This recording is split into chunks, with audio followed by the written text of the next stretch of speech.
En Aragón Radio, Los secretos de Goya.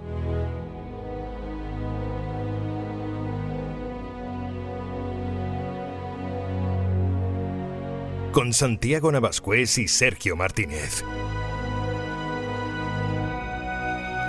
Año 1808. Estalla en España la Guerra de la Independencia frente a la invasión de Napoleón Bonaparte y el arte se pone también al servicio de la lucha. Francisco de Goya realiza diversas alegorías patrióticas y acude a Zaragoza llamado por José de Palafox tras el primer sitio sufrido por la ciudad para que desarrolle una serie de trabajos dirigidos a inmortalizar la lucha con su pincel. Pero también en estos años realiza retratos oficiales franceses y ministros del gobierno del rey José Bonaparte, llegando a recibir incluso la Real Orden de España, aunque al parecer nunca quiso portarla en público, pero su recepción le acabaría conllevando problemas tras la guerra como sospechoso de afrancesado. Esta vez nos adentramos en los desastres de la guerra. Soy Sergio Martínez, en la técnica está Óscar Tomás y te doy la bienvenida a Los secretos de Goya en Aragón Radio.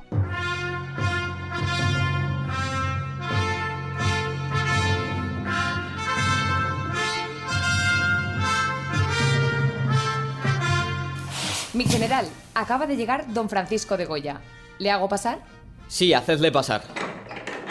Don Francisco, qué alegría veros aquí en Zaragoza. ¿Qué tal ha ido el viaje? Muy bien, general. Gracias por la invitación para venir a la ciudad. El viaje ha ido sin contratiempos, aunque he de decir que he visto verdaderas atrocidades en el camino a causa de esta maldita guerra. Y me ha sobrecogido ver la ciudad en este estado de ruina.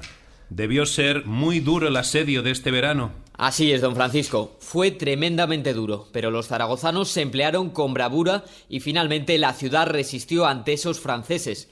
Lamentablemente tenemos informes de que el enemigo se está reagrupando en Pamplona e incluso hay rumores de que el mismo Napoleón se está preparando para una nueva invasión de España, viniendo él en persona. Pero estaremos preparados para hacerles frente una vez más. Espero que tengáis fortuna. Y dígame, general, ¿para qué me habéis llamado con tanta insistencia para que viniera de la corte? Pues veréis, don Francisco. Tomad asiento, por favor. Durante el asedio a la ciudad fue importantísimo el mantener la moral de los defensores. La noticia de la resistencia de Zaragoza ha recorrido España y Europa como un reguero de pólvora y se ha convertido en un símbolo de la lucha contra el pérfido Bonaparte. Hemos hecho historia y quiero que eso quede reflejado para la posteridad. Quiero que paséis por la ciudad y que reflejéis con vuestro pincel lo que ha ocurrido en ella. Imaginaba que sería algo así. Aceptaré encantado el encargo. Además, con lo que he ido viendo estos días de viaje, he tenido varias ideas para reflejar lo que está ocurriendo en estos aciagos tiempos en varias obras. Creo que los llamaré Los desastres de la guerra. Magnífica idea. Por cierto, don Francisco, también querría haceros un encargo personal. Quizás un cuadro mío a caballo que me muestre victorioso ante el enemigo. No es por mí, por supuesto. Ya sabéis que yo soy muy humilde. Es para mantener la moral del pueblo. Claro, general. Un cuadro que haga justicia a nuestro capitán general, don José de Palafox. Pues ahora que hemos escuchado esta ficción sonora, como suele ser habitual en todos los programas, ya hemos visto ahí a este Goya que acaba de llegar a Zaragoza en octubre de 1808, una ciudad que ha sufrido ya los estragos del primer sitio durante la Guerra de la Independencia, que se produce entre los días 15 de junio de 1808 y se extiende hasta el 13 de agosto, y que todavía le queda lo peor. Claro, en ese momento todavía no lo sabían, ¿no? Se lo podían imaginar, pero todavía no lo sabían, ¿no? Todavía quedaba ese desastroso segundo sitio. Y ahí vemos a ese Goya que ha viajado desde Madrid a petición de Palafox para ilustrar lo que ha ocurrido en la ciudad y en el que también ve diferentes cosas a lo largo de ese viaje, diferentes atrocidades que le darán ideas para esos desastres de la guerra, como hemos escuchado. Y para hablar de esta turbulenta época, de esta época de la Guerra de la Independencia, como siempre, Santiago, lo tengo aquí, Santiago Navascués, para hablar de estos desastres de la guerra. Hola a todos, queridos oyentes, y ya sabéis que es un placer estar aquí una vez más, ¿no? ¿Estás preparado para la guerra, Santiago? Yo nací preparado. Bueno, vamos con ese contexto histórico. Ya sabéis que en el episodio anterior, en el episodio 8 de Los secretos de Goya, pues nos quedamos en ese año de 1807, en los prolegómenos del conflicto, y a finales de ese año, la verdad es que se empiezan a precipitar muy rápidamente los acontecimientos en España, ¿no? Cuya crisis, que ya venimos hablando desde el episodio anterior, ya viene de varios años atrás y comienza ya a acelerar de forma vertiginosa e imparable. Desde comienzos del siglo XIX, pues España sufre varios años de malas cosechas provocadas fundamentalmente por las cíclicas sequías que el país sufre siempre, ¿no? Dado su clima, lo que provoca un aumento del precio del trigo, con el que se hace el pan, ese alimento básico de la clase popular, su escasez y también, evidentemente, pues la subida de precios, ¿no? También de otros alimentos, pues básicos como podía ser el aceite de oliva, ¿no? Claro, y se van sucediendo pues también desde hace varios años el descenso de la llegada de metales preciosos, pues como oro y plata de las minas en las posesiones españolas en América, principalmente del Potosí, ¿no? De ahí viene el dicho de vales más que un Potosí, ¿no? Que provocan un endeudamiento y empeoramiento pues de las finanzas de la corona que Godoy trata de paliar pues con impuestos muy populares como el que estableció para el vino, ¿no? Que comentábamos ya en el programa anterior. Recordemos que Godoy era, digamos, el valido, ¿no? El que gobernaba España en nombre de Carlos IV. Sí. En ese momento. La derrota ante la Francia revolucionaria, la Guerra de la Convención entre 1793 y 1795, luego la posterior alianza con los que antes habían estado en guerra, o sea, sí, con Francia, y las derrotas en la guerra pues contra Gran Bretaña, como pues las de las batallas navales del Cabo de San Vicente, o peor aún la de Trafalgar, pues ahondan también en un clima social en el que pues se habla de la decadencia a la que están llevando pues el reinado de Carlos IV y sobre todo el gobierno de su valido Godoy, ¿no? O sea, al que Polo pues acaba apodando como el choricero. El choricero, el chorizo, el que roba, etcétera. Bueno, también se van formando las típicas camarillas de poder en la corte que siempre existen, en unos momentos más o en otros menos, ¿no?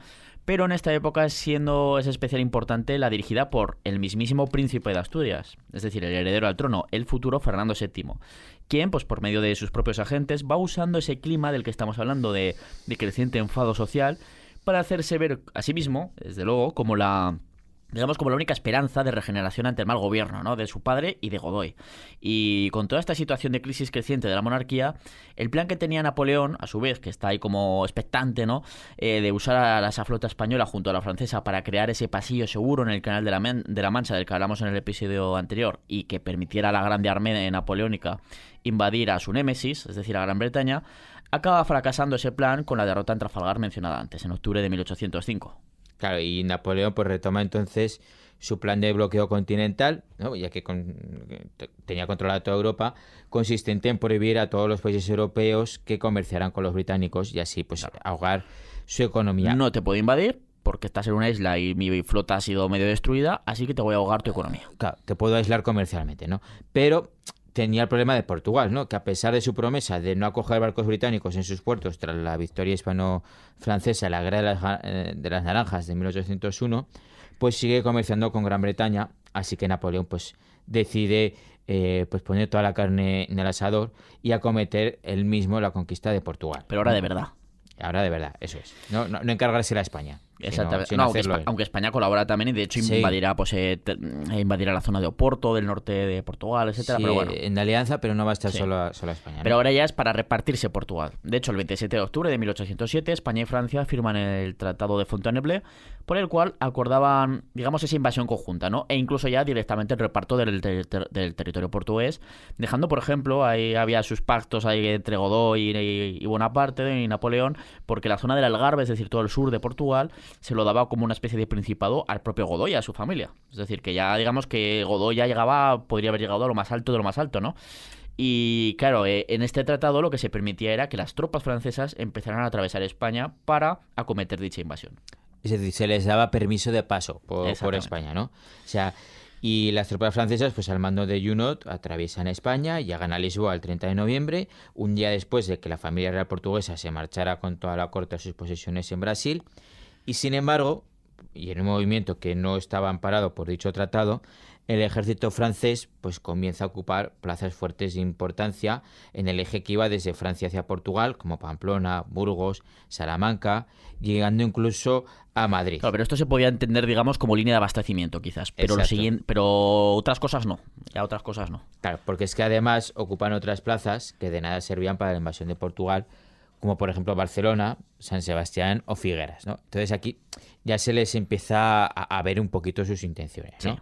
O sea, cada vez iba quedando más claro que los franceses que llegaban como aliados tenían en realidad pues otras pretensiones, Además, los soldados franceses pues van provocando, pues como cualquier ejército, conflictos con la población civil. O sea, el pueblo español ya estaba muy enfadado, por lo mencionado anteriormente, esas malas cosechas, carestía de alimentos, altos impopulares impuestos, claro. etcétera, para sumarle, además, pues la presencia de este ejército De estos invasor. soldados franceses que son aliados, pero que son unos ateos, que son unos revolucionarios, que vienen a destruir nuestras iglesias, se vienen a atacar a nuestras mujeres, que etcétera, roban, violan, robarnos. etcétera. Claro, pues eso ya, vamos, dices, ya el acabose, lo que faltaba ya, ¿no? Claro. Claro, a la vez, a finales de octubre de 1807, una mano anónima deja un día en el despacho del rey Carlos IV en el Palacio del Escorial, lugar en el que estaban pasando pues una temporada la familia real, un mensaje anónimo, como digo, que le alertaba de un complot. Pero un complot no cualquiera, sino uno que estaba liderado por su propio hijo, el príncipe Fernando, para destronarle. Sí, personaje al que le tienes mucho cariño, Sí, ¿verdad? yo a Fernando VII le amo, le quiero. En fin, el caso es que Carlos IV mandó arrestar a su propio hijo y a toda su camarilla, evidentemente. Aunque, bueno, al final todo quedó en un paripé. Finalmente, Carlos IV perdona a Fernando, el cual dice, no, padre, que no era culpa mía, que he estado muy mal asesorado. La culpa es de otros, yo os quiero, voy a ser el hijo más fiel del mundo, de la historia, voy a cambiar totalmente de vida, os lo digo de verdad.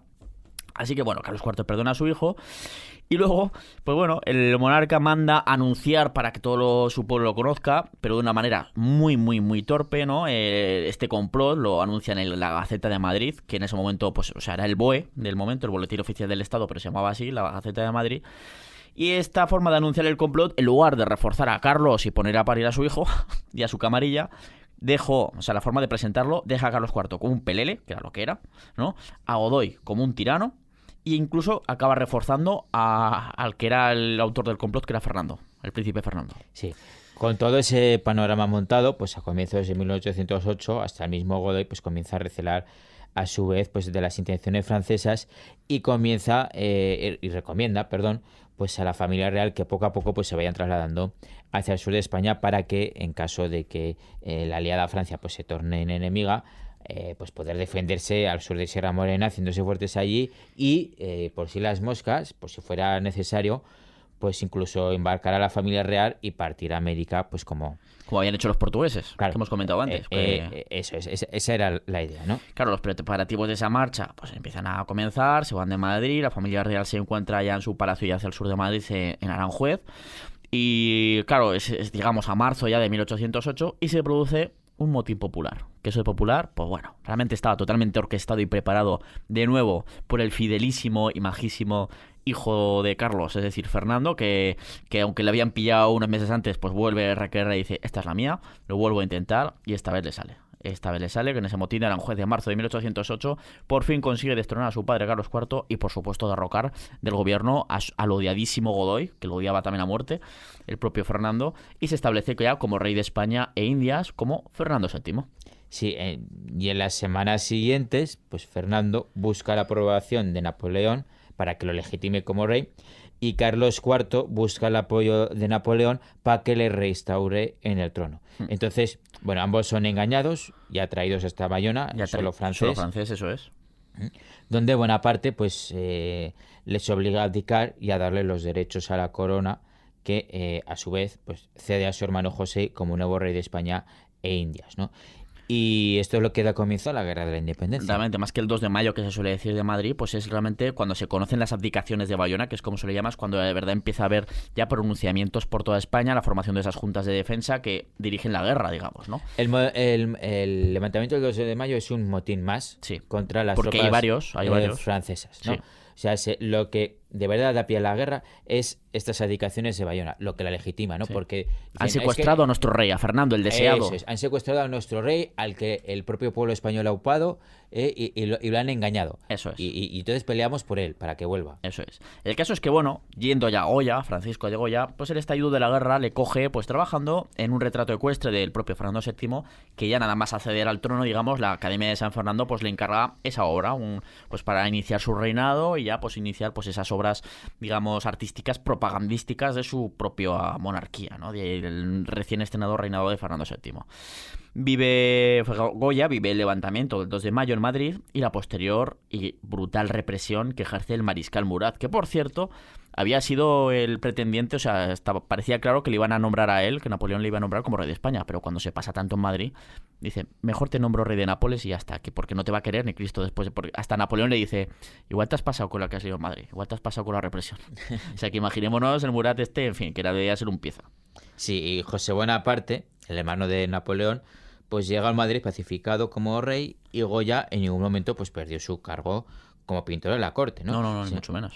Hay que entender que en estos momentos en España hay dos estados, ¿no? En la guerra de la independencia. Por un lado está el estado del rey José Bonaparte, que sirve a Napoleón, y por otro lado está el rebelde, digamos, que es el que acaba ganando la guerra. Sí. Bueno, pues Goya trabaja en la corte de José Bonaparte, que es el bando que perdió la guerra. Pero también porque no le quedaba otra. Ahora Claro. hablamos un poquito más de ello, ¿no? Sí, Pero bueno, sí. el caso es que la guerra se inicia, sigue su marcha y, por ejemplo, ya lo sabemos, Zaragoza sufre asedio desde el 15 de junio de 1808. Eso sí, siendo una ciudad considerada abierta en términos militares, sin defensa, sin soldados, etcétera, y que, ante la sorpresa de absolutamente todos, atacantes y defensores, resiste.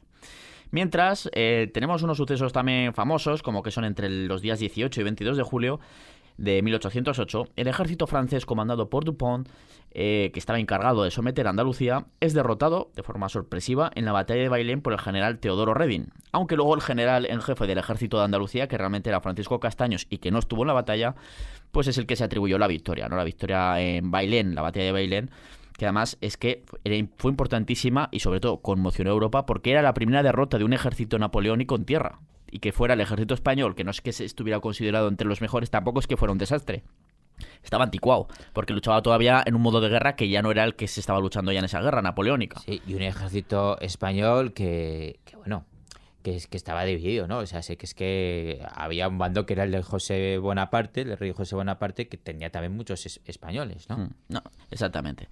Y bueno, pues claro, esta victoria de Bailén hace que, bueno, pues la situación francesa en España se venga abajo rápidamente, ¿no? Se inicia su retirada hacia Navarra, abandonan Madrid, el propio rey José abandonaba Madrid.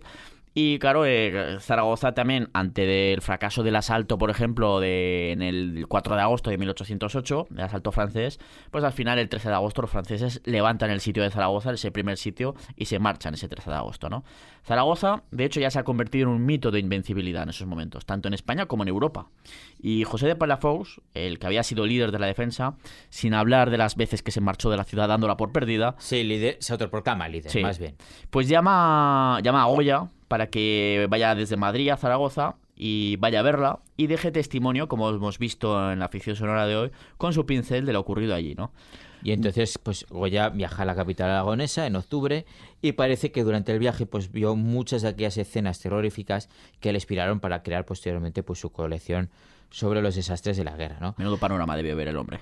Exacto. Pero en noviembre pues llega Napoleón en persona y A España, sí. derrota a las tropas regulares españolas en Tudela.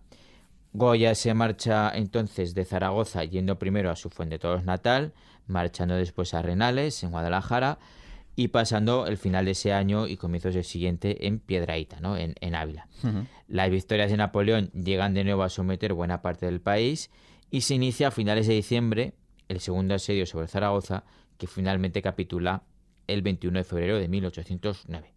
Durante estos meses, por ejemplo, Francisco de Goya, seguimos un poco la historia de Goya, que estaba un poco perdido el hombre, no sabía qué hacer, como muchos, claro, era un funcionario público, la familia real estaba presa en Francia, estaba en situación de guerra, los franceses de nuevo estaban volviendo a ganar la guerra, ¿no? Después de esa batalla de Tudela en noviembre. Y parece que es muy probable que en esta estancia en la localidad de Piedrahíta, por Ávila, pues fuera en ese momento cuando Goya hizo el famoso retrato de Juan Martín, al que todos conoceremos mejor como el empecinado, ¿no? Que había sido un exsoldado de la Guerra de la Convención, que luego ya, pues en 1808 trabajaba en sus propiedades, era un agricultor pero con propiedades de posibles, ¿no? Que se cuenta la historia que asiste en su pueblo a la violación de una joven por un soldado francés. Juan Martín, lo asesina al francés y ya empieza a formar una cuadrilla de guerrilleros con sus amigos y conocidos, etcétera, y comienza a luchar durante el resto de la guerra como uno de esos líderes guerrilleros, pero tenía su formación militar, no era un tío que a veces lo colocan como, no, era un labriego que se pone... No, había luchado en guerra, o sea, en una guerra anteriormente. Sí, es, uno de los guerrilleros más famosos, ¿no?, en esta guerra de la independencia. Sobre todo por la obra posterior de Benito Pérez Galdós, por ejemplo. Sí. Y en mayo de 1809, pues Goya regresa a Madrid por el decreto del rey José, por el que se instaba a los funcionarios de la corte, como él era, ¿no? Oficialmente sigue siendo, a que volvieran a sus puestos si no querían perderlos, ¿no? En caso contrario. Claro, Goya llega a una situación que dice, ¿qué hago? Pues al final, dice... Pues, Goya no quería decantarse por ningún bando, claro. Se va un poco de la corte mientras pasa la guerra y dice, pero es que va a perder el contrato que tengo, ¿no? Claro, así que en mayo de 1809 ya Francisco de Goya... Parece incluso que hubo algún intento en estos momentos de irse a Portugal, que en esos momentos, aunque Portugal está invadida, pues llegan los británicos y empieza a haber zonas aliadas, digamos, ya con unos británicos que están ya luchando al lado de España contra Francia, pero su familia le dice, no te vayas. Eso parece ser que ocurrió, pero el caso es que, claro, Francisco Goya al final se queda en la corte, va a la corte y se queda allí. Y claro, retrata a oficiales franceses, algún ministro del rey José Bonaparte e incluso al propio rey José, claro. También muchos de sus amigos ilustrados, de los amigos de Goya, toman partido de forma clara por José Bonaparte, pues porque lo veían como una oportunidad de conseguir durante el reinado de pues las ansiadas reformas que creían que España necesitaba, una España anquilosada y anclada en el pasado, ¿no? Sí, y que también hay que tener en cuenta que es que la victoria francesa parecía segura en aquellos momentos. Eso, que a toro pasado, como decimos siempre, pero es que claro, en ese momento parecía que la opción francesa iba a ganar. Y en una guerra la gente busca sobrevivir. Más que nada. Mucha gente busca sobrevivir, exactamente. Y te alías con quien haga falta y rindes pleitesía pues a quien haga falta. En los sitios de Zaragoza hay gente que lucha en los sitios y que después, durante la ocupación de más de 4 años de Zaragoza, se encarga de abastecer al ejército francés. Porque, oye, ya ha pasado la guerra, yo he luchado y yo lo que tengo que hacer es dar de comer a mi familia y a mí mismo. Claro. ¿No? Bueno, el caso es que no está claro, desde luego, que Goya llegara a significarse políticamente en estos momentos, a pesar de estas obras, pero eso sí, el 11 de marzo de 1811 sí que se sabe que el propio rey José le premia con la Real Orden de España. Esto es algo que luego acarrearía le va a pasar factura. Polémicas a Goya, eso es. Sí, poco se sabe de Goya en realidad durante esos años. O sea, apenas algunos datos, como que su esposa Josefa Bayó fallece el 20 de junio de 1812 y que en el recuento y reparto de bienes que tiene el matrimonio y que hace con su hijo Javier, pues se cuentan 2 cuadros de Tiepolo y varios grabados de Piranesi, al que recordemos que conoció en su viaje a Roma y que tanto influyó a Goya, e incluso pues algún cuadro de Rembrandt también. Joder, Goya con algún Rembrandt y todo. Ojo, Madre mía. Y de Piranesi también. Recordemos que todo esto en el viaje a Goya lo hablamos, que es una pasada de capítulo, pues de su estancia de 1 año en Italia, pues lo hablamos en el episodio 4 de Los secretos de Goya, que se puede escuchar en podcast cuando queráis de nuevo. Y bueno, la Goya enviuda, como digo, y tras enviudar, pues ahí sí que comienza una relación con Leocadia Zorrilla, ¿no? Con la que Goya, de hecho, acaba conviviendo hasta su muerte en Burdeos, que se produce en 1828. O sea, ya pasa el resto de su vida con ella, ¿no?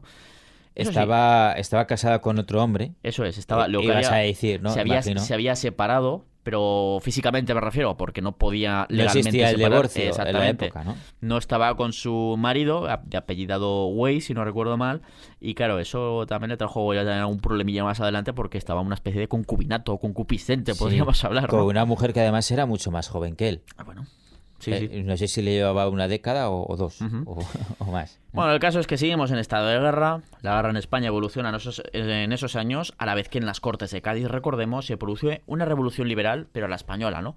Que además se ve reflejada sobre todo pues en la promulgación de la primera Constitución española de nuestra historia, la Pepa, ¿no? Promulgada el día de San José, en marzo de 1812, y de ahí que la gente, pues eso, de poner motes como el choricero, etcétera, o al rey José llamarlo Pepe Botella, porque le decían que era un borracho cuando era abstemio, en fin, pues cosas de... Sí. Pues se le dijo, pues la Pepa, la Constitución de San José, pues la Pepa. Y de ahí viene lo de Viva la Pepa. Exactamente. O sea, que lo sepáis.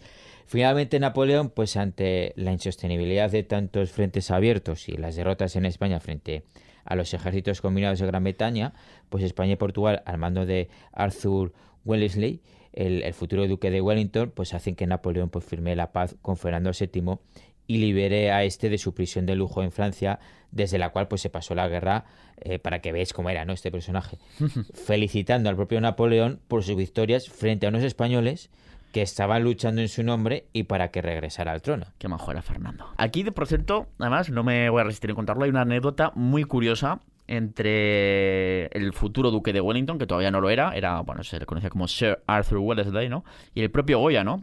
Una escena que pudo cambiar la historia de Europa radicalmente. Digamos que durante la guerra, Arthur Wellesley se hizo amigo del general español Miguel de Álava, ¿no? Y bueno, el británico, pues ya sabemos, era audaz, era un grandísimo militar, porque lo era, pero también era tremendamente orgulloso, como todos los británicos en esa época, sobre todo, ¿no? Y además era bastante despectivo frente a todo lo español, ¿no? Pues Arthur Wellesley fue convencido por su amigo el español, el general Álava, ¿no?, quien... Oye, pues le quería convencer y hacer ver a Arthur Wellesley que, bueno, que España también tenía sus luces. Y una de ellas era Francisco de Goya, que era amigo íntimo del propio general Álava, ¿no?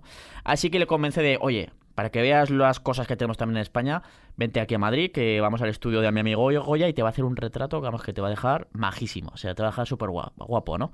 Pues bueno, nos cuenta esta historieta que Goya recibió a ambos en su estudio en Madrid con... La verdad es que la actitud de no muchos amigos, parece ser, ¿no? O sea, que tampoco, que Wellington igual, bueno, el futuro Wellington igual se esperaba que lo iba a recibir ahí como, señor, pues no, al revés, en plan, cara de pocos amigos, recordemos que estaba sordo, que estaba ya bastante enfadadete, ¿no? Que además conocía perfectamente Goya la actitud depredadora del ejército británico en España, pues esas violaciones, saqueos, a pesar de que iban como aliados, ¿no? Asesinatos, etcétera. Aquí violaba y asesinaba a todo el mundo, Sí. Todos bandos.